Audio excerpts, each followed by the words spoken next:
Ration की तकसीम का सिलसिला शुरू था। एक पुराने मकान पर नजर पड़ी। उसका दरवाजा खटखटाना चाहा ही था कि साथ में आए मोहल्ले के एक फर्द ने मना कर दिया। पूछने पर वो कहने लगा कि साहब रहने दें, ये एक फाहिशा औरत का घर है, इसको बहुत जगह से राशन आता है। ये बात सुनकर मुझे यकीन हो गया कि मोहल्ले में से किसी ने भी इसको राशन फराहम नहीं किया होगा। जैसे तैसे मैंने उससे बहस करके दरवाजे पर दस्तक दी। अंदर से धीमी सी आवाज आई, कौन? मैंने बताया कि राशन सप्लाई कर रहे हैं, आप लेना पसंद करेंगी? तो इंतहाई गमगीन जी आवाज आई कि आप वापस चले जाएं, पहले ही इस मोहल्ले में लोग हमें जीने नहीं देते, हम गुजारा कर लेंगे, आपकी मेहरबानी, आप मोहल्ले के शुरफा में तकसीम कर दें। उसके लहजे की यासियत को महसूस करके मैंने बज़िद होकर कहा कि आप मुझे अपना भाई समझें और मोहल्लेदारों की फिक्र ना करें। बहुत इसरार करने के बाद उस औरत ने अपनी बैठक का दरवाजा खोला और हमने राशन और आटे का थैला वगैरह उसके घर रख दिया। वो औरत खुद पर्दे में आई और शुक्रिया अदा करने लगी, लेकिन दिल मुतमईन नहीं था क्योंकि वो बापर्दा औरत लग रही थी। मोहल्ले का एक फर्द भी मेरे साथ था जो बार बार मुझे चलने के लिए कह रहा था। उस फर्द की बातों को नजरअंदाज करके मैंने जूं तूं हिम्मत की और उस औरत से पूछ लिया कि बहन, आपने ऐसा क्यों कहा कि आपके घर में राशन मौजूद है? कहने लगी कि भाई, घर में आलू पड़े हैं जो पिछले एक हफ्ते से बना के खा रहे हैं। मोहल्ले में से किसी ने खबर तक ना ली। औरतें मेरे घर नहीं आती अब। मैंने पूछा कि ऐसा क्यों है मेरी बहन? वो बेकस औरत आंखों में आंसू लिए बोली, मेरे खावंद को वफात पाए 2 साल का अरसा गुजर गया है।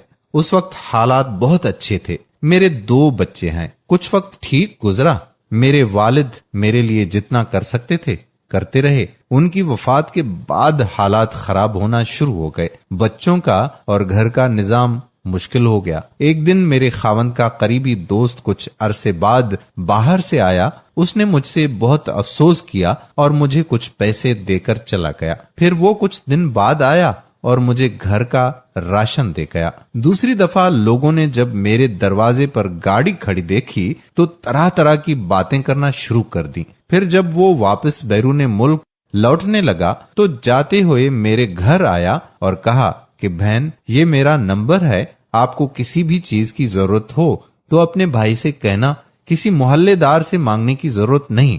जब वो बाहर निकला तो मोहल्ले के लोगों ने उसे पकड़कर मारना शुरू कर दिया कि तुमने हमारे मोहल्ले में गंद मचाया हुआ है। ये सुनकर मैंने चिल्लाना शुरू कर दिया कि तुम लोगों ने मेरा हाल तक ना पूछा, और अगर कोई भाई बनकर मेरा ख्याल कर रहा है तो तुम उसे भी मार रहे हो। शर्म से मेरी जान निकली जा रही थी कि इतनी हमदर्दी का ये सिला मिला उसे। वो भाई उनको समझाता रहा कि ये मेरी बहनों जैसी है, लेकिन मोहल्ले के लोगों को जैसे एक तमाशा मिला था लगाने को।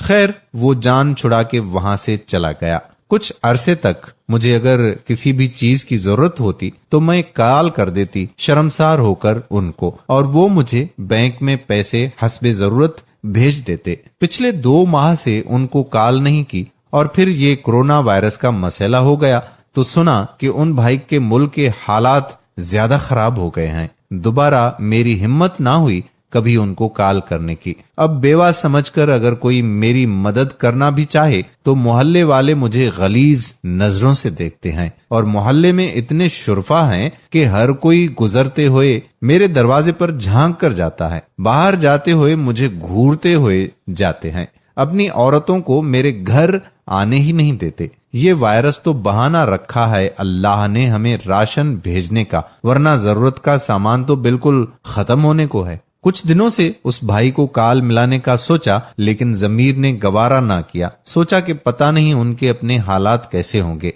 मेरे बच्चों को भी अब महसूस होना शुरू हो गया है कि मोहल्ले में हमारी माँ को लोग किस नजर से देखते हैं।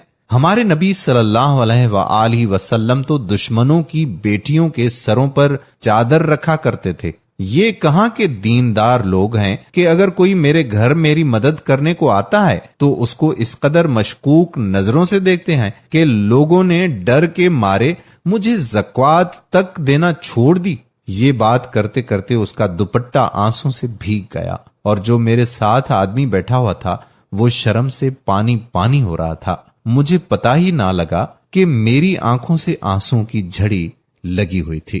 ہم نے راشن کے ساتھ کچھ نقد رقم بھی اپنی طرف سے ادا کر دی۔ جو شخص میرے ساتھ تھا وہ باہر نکل کر کچھ بولنے ہی والا تھا کہ مجھ سے رہا نہ گیا اور اس کے بولنے سے پہلے ہی شروع ہو گیا کہ بروز قیامت تم لوگوں کے اس راشن کو اللہ کیسے قبول کرے گا جبکہ تمہیں محلے میں رہنے والے ان لوگوں کی خبر نہیں جو کسی کے دروازے پر نہیں جاتے۔ کوئی کیسا ہے یہ اللہ اور اس کے درمیان کا معاملہ ہے۔ آنکھوں دیکھا بھی بعض دفعہ سچ نہیں ہوتا۔ اس کی خاموشی اور نم آنکھوں نے کچھ نہ بولا۔ 4-5 دن بعد اس نے محلے میں سے اچھی خاصی رقم اکٹھی کر کے اس عورت کے گھر پہنچا دی۔ بے شک اللہ ہی جانتا ہے سب کے دلوں کے حال۔ ہم کیریکٹر کو چھوڑ کر یہ تک سوچ کر کچھ نہیں دیتے کہ یہ وہابی ہے، یہ سنی ہے، یہ شیعہ ہے۔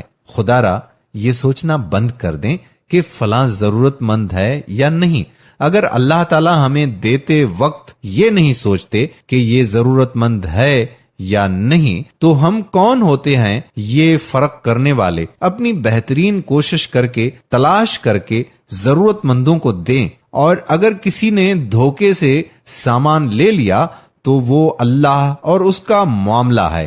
آپ کی نیت پر کوئی شک نہیں اور آپ کو پورا پورا ثواب ملے گا انشاءاللہ۔ آخری بات کہ خدا را دل نرم کیجئے اور اپنے ارد گرد موجود ضرورت مندوں کا خیال رکھیں۔ اس وقت کا انتظار نہ کریں جب کوئی عورت بچوں کی بھوک سے مجبور ہو کر گھر کی دہلیز سے باہر نکل کر ہاتھ پھیلائے اور پھر معاشرے میں موجود ہمارے جیسے بھیڑیے فقط چند نوالوں کی خاطر اس سے اس کا سب کچھ چھین لیں۔ ہاتھ جوڑ کر میں آپ سے التجا کرتا ہوں کہ خود باہر نکلیں اور ایسے لوگوں کو تلاش کریں، راتوں کو اپنے محلے کا چکر لگائیں اور بچوں کے رونے کی آواز سن کر اور خالی برتنوں کی آواز سے اندازہ لگائیں کہ ان کو راشن کی ضرورت ہوگی۔ جن کو بھی ضرورت ہے ان تک ضرور راشن پہنچائیے۔ اگر ہماری اس معاملے میں آپ کو کوئی بھی مدد چاہیے تو ہم بھی آپ کے ساتھ کھڑے ہیں۔